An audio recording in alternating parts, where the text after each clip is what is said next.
साप म्हटलं की भल्या भल्यांच्या तोंडचं पाणी पळतं. मात्र भीती आणि गैरसमज यामुळे अनेकदा निरपराध सापांचा बळी जातो. साप दिसला म्हणजे तो विषारीच असतो अशी सर्वसाधारण समजूत असून हीच बाब सापांसाठी धोकादायक ठरत आहे.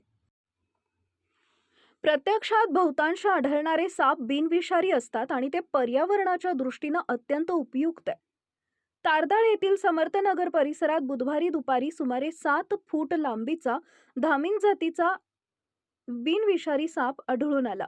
स्थानिक परिसरात काही काळ घबराट पसरली होती. याची माहिती स्थानिक सर्पमित्र सागर भुयेकर यांनी कळवली. यावेळी सर्पमित्र यांनी तत्पर घटनास्थळी धाव घेत अत्यंत कौशल्यानं सापाला सुरक्षित पकडले. त्यानंतर हा साप नैसर्गिक अधिवासात सोडण्यात आला.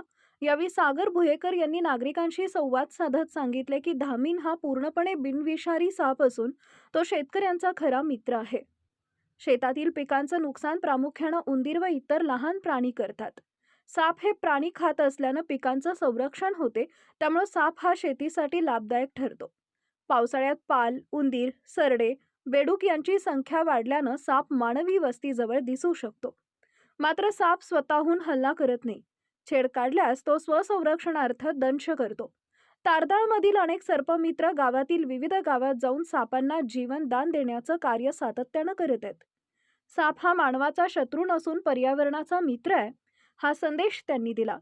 साप दिसल्यास त्याला न मारता तात्काळ सर्पमित्रांना संपर्क करून सुरक्षितपणे जंगलात सोडावे, असं आवाहन त्यांनी नागरिकांना केलं आहे.